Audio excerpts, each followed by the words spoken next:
আচ্ছা আপনি করেই বলবে, তুমি তো নামা যায় না। যাই, কিন্তু কাল থেকে বলি আমার বোন কিন্তু আমাকে জীবনানন্দের সাথে বিয়ে দিতে চায়। আর আমার বন্ধুরা তো আমাকে জীবনানন্দ বলেই ডাকে। যে কথাটা বলা খুব দরকার সেই কথাটা মানুষ সহজভাবে বলতে পারে না কেন বলো তো? সব কথা বলতে হয় না। না বললে তুমি বুঝতে পারো। না পারলে সাইকোলজি নিয়ে পড়ে কি লাভ হলো আমার? আমার পছন্দ যে সবুজ পছন্দ করে, যে বই পড়তে পছন্দ করে, যে ছেলে কৃষ্ণচূড়া রোপণ করে।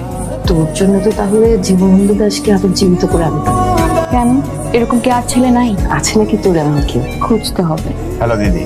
হ্যালো দীপক, তুমি কি এসে গেছো? জি দিদি, আপনারা কোথায় আছেন?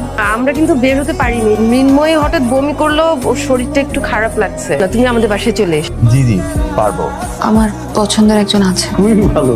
তো এই কথাটা তো লুকিয়ে রেখেছিলি কেন? ছেলে কি করে? ও নতুন চাকরিতে ঢুকেছে, প্রাইভেট কোম্পানিতে। সমস্যা অন্য জায়গায়। ওর নাম ইমতিয়াজ আহমেদ আবির। মুসলমান?